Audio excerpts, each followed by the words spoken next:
అందరు బాగున్నారా? ఈరోజు మనము పాజిటివ్ అండ్ నెగిటివ్ స్ట్రెస్ గురించి కొన్ని కోట్స్ చదువుతాము.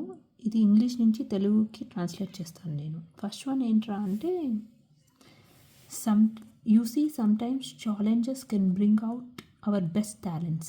Yes, it will be a bit stressful initially, but it was positive stress that brought out the best in you. కొన్నిసార్లు ఏమవుతాయి అంటే, మనము కొన్ని ఛాలెంజెస్ పెట్టుకుంటాము. ఫర్ ఎగ్జాంపుల్ స్టూడెంట్సే తీసుకోండి, వాళ్ళకి ఎగ్జామ్స్ ఉంటాయి. ఎగ్జామ్స్కి నీకు సెవరల్ చాప్టర్స్ ఉంటాయి. సో వాళ్ళు చదువుతుంటారు. ఒక సడన్ పీరియడ్లో వాళ్ళకి అనిపిస్తుంది, అయ్యో నాకు చాలా స్ట్రెస్ఫుల్గా ఉంది, ఇది ఎప్పుడైపోతాయి ఎగ్జామ్స్ అని అనుకుంటారు.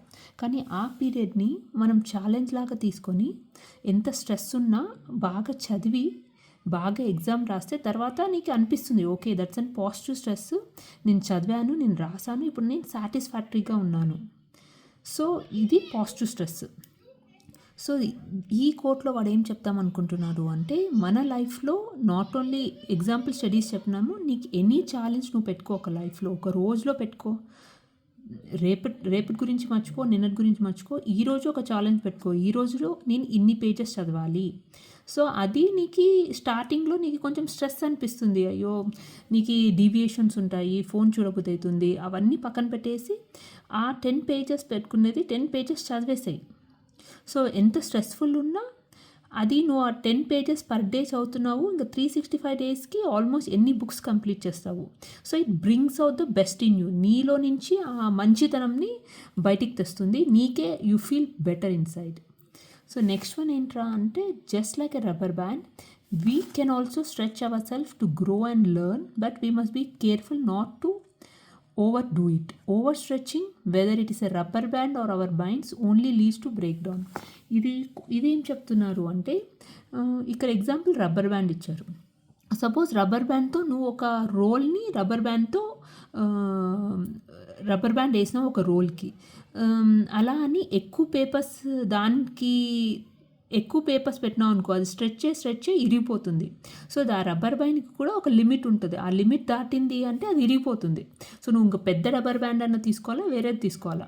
సో అలాగే మన లైఫ్లో కూడా నువ్వు మరీ ఓవర్ స్ట్రెచ్ అవ్వకూడదు. ఫర్ ఎగ్జాంపుల్ నీకు ఎగ్జామ్స్ ఉన్నాయి, రేపు ఒక ఎగ్జామ్ ఉంది, ఒక 10-10:30 వరకు ఆల్రెడీ నువ్వు ముందు రివైజ్ చేస్తుంటావు కాబట్టి 10-10:30 వరకు చదివేసి తర్వాత నువ్వు బాగా పనుకోవాలి. లేదు నువ్వు ఓవర్ నైట్ అంతా పనుకున్నావు, మార్నింగ్ 2-3 వరకు చదివేసి ఒక 2-3 అవర్స్ పనుకున్నావు అనుకో, నీకు ఎగ్జామ్లో నీకు నువ్వు సరిగ్గా రాయలేవు. ఎందుకు అంటే సరిగ్గా నిద్రలేదు. సో ఒక లిమిట్ వరకు మంచిగా కష్టపడాలి. అట్ ద సేమ్ టైం దాన్ని ఓవర్ చేయకూడదు. నువ్వు నైట్ అంతా చదివేసి పొద్దున నువ్వు ఎగ్జామ్ సరిగా రావు. అదే ఓవర్గా స్ట్రెచ్ చేయొద్దు. రబ్బర్ బ్యాండ్ లాగా మన మైండ్స్ కూడా నీకేమవుతుంది అంటే, they going to a break down state. So ఒక లిమిట్ ఉంటుంది, దాన్ని దాటకు అని చెప్తున్నారు. ఇంకొకటి ఏంట్రా అంటే, hard work and persistence eels success. Obviously that's fact. నీకు సో మెనీ పీపుల్ ఎగ్జాంపుల్స్ ఉన్నాయి. హార్డ్ వర్క్ చేసినావు, ఆ హార్డ్ వర్క్తో పాటు ఆ ఒక్కరోజు హార్డ్ వర్క్ కాదు, నువ్వు రోజు you should be very persistent. ఆ పర్సిస్టెంట్గా హార్డ్ వర్క్ చేయి. ఎగ్జాంపుల్ పెట్టుకో, 365 days, take 1 day at a time. ఒక్కరోజు తీసుకో, ఈ రోజు నేను ఏం చేస్తున్నాను, రేపు గురించి మర్చిపో, నిన్నటి గురించి ఏమైంది మర్చిపో. అలా రోజు పర్సిస్టెంట్గా ఉంది అంటే 365 డేస్లో నువ్వు పెట్టుకున్న గోల్స్ అన్ని రీచ్ అవుతావు. So hard work and persistent yield success. ఇంకొకటి ఛాలెంజ్ పెట్టుకో, ఇన్ని రోజుల్లో నేను ఇన్ని బుక్స్ కంప్లీట్ చేయాలి, ఇన్ని రోజుల్లో నేను, సపోజ్ నువ్వు యూట్యూబ్ ఛానల్ పెట్టుకున్నావు అంటే ఇన్ని రోజుల్లో నేను ఇన్ని టాపిక్స్ కవర్ చేయాలి. అట్లా ఒక ఛాలెంజ్ పెట్టుకున్నావు అంటే, ఈ ఛాలెంజ్లో ఎలా అవుతుంది అంటే, it uncovers the hidden talents అంటే, నీలో ఆల్రెడీ ఏదో టాలెంట్ ఉంటుందో అది బయటికి వస్తుందంట. నువ్వే ఒక ఆశ్చర్యం ఫీల్ అవుతావు, ఓకే నాకు ఈ టాలెంట్ ఉంది అని.